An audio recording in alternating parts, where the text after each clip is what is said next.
Medicine related নতুন একটি ভিডিওতে আপনাদের সকলকে স্বাগতম। আজকে আমার রিভিউর বিষয়বস্তু হচ্ছে অ্যালাট্রোল ট্যাবলেট সিরাপ এবং ড্রপ। অ্যালাট্রোল ট্যাবলেট সিরাপ এবং ড্রপ কেন খাওয়া হয়, খাওয়ার নিয়ম, পার্শ্ব প্রতিক্রিয়ার দাম, এসব বিষয় নিয়ে সংক্ষিপ্ত ও সহজভাবে তথ্য দেওয়ার চেষ্টা করব। সম্মানিত বন্ধুগণ, প্রত্যেকটি ঔষধ সেবনের পূর্বে অবশ্যই একজন বিশেষজ্ঞ চিকিৎসকের পরামর্শ নেবেন। চিকিৎসক বিভিন্ন পরীক্ষা নিরীক্ষা করে আপনার জন্য কোন ওষুধটা কতটুকু প্রয়োজন সেটা নির্ধারণ করে থাকেন। সুতরাং চিকিৎসকের পরামর্শ ছাড়া কোনো অবস্থাতেই কোনো ধরনের ঔষধ সেবন করা যাবে না। মূল বিষয়ে যাওয়ার আগে আপনাদের একটি তথ্য দিব।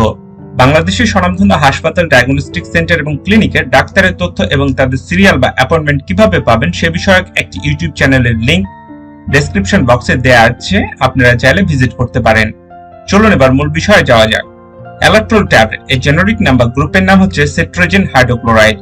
এটি একটি অ্যান্টিহিস্টামিন গ্রুপের ঔষধ।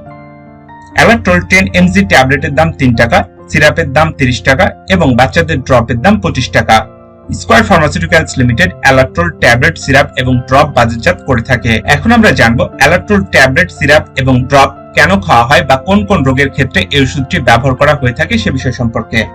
অ্যালাট্রোল ট্যাবলেট সিরাপ এবং ড্রপ সিজনাল এবং পেরিয়াল অ্যালার্জিক রাইনাইটিস জনিত লক্ষণগুলো নিরাময়ের জন্য ব্যবহার করা হয়, যেমন সর্দি, হাঁচি, কাশি, নাক বন্ধ হওয়া, গলা খসখসে হওয়া, চোখ চুলকানো, চোখ দিয়ে পানি পড়া, চোখের নিচে কালো দাগ, মাথা ব্যথা। এছাড়াও এই ওষুধটি ত্বকের বিভিন্ন সমস্যায় ব্যবহার হয়, যেমন একজিমা, চুলকানি, ফুসকুড়ি, ত্বকে লাল লাল ফোড়া ওঠা, ত্বকে চাকা চাকার মতো হওয়া, গোটা গোটার মতো হওয়া, ত্বক খসখসে হওয়া। এসব রোগের চিকিৎসায় অ্যালাট্রোল ট্যাবলেট সিরাপ এবং ড্রপ ব্যবহার করা হয়ে থাকে।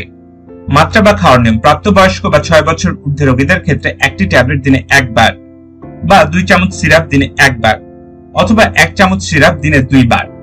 2 থেকে 6 বছরের বাচ্চাদের ক্ষেত্রে 1 চামচ করে দিনে একবার অথবা হাফ চামচ করে দিনে 2 বার। 6 মাস থেকে 2 বছরের বাচ্চাদের ক্ষেত্রে হাফ চামচ করে দিনে একবার। 12 থেকে 23 মাসের বাচ্চাদের ক্ষেত্রে সর্বোচ্চ মাত্রা হাফ চামচ প্রতি 12 ঘন্টা পর পর। পার্শ্ব প্রতিক্রিয়া: ঘুম ঘুম ভাব ছাড়া এই ওষুধের তেমন কোনো পার্শ্ব প্রতিক্রিয়া নাই। গর্ভাবস্থায় স্তন্যদানকালে ডাক্তারের পরামর্শ নিয়ে এই ওষুধ খাওয়া যেতে পারে। সতর্কতা: এই ওষুধ খেলে ঘুম ঘুম ভাব বা ঝিমুনি আসতে পারে, তাই যারা গাড়ি বা যন্ত্রপাতি পরিচালনা করেন তাদের এই ওষুধ খাওয়ার পূর্বে অবশ্যই সতর্কতা অবলম্বন করতে হবে। ভিডিওটি কেমন লাগলো আমাকে কমেন্ট করে জানাতে পারেন। যে কোনো ওষুধ সম্পর্কে জানতে ওষুধের নাম বা জেনারিক নাম আমাকে কমেন্ট করতে পারেন। পরবর্তী কোনো ভিডিওতে সেই ওষুধ নিয়ে রিভিউ করব ইনশাআল্লাহ।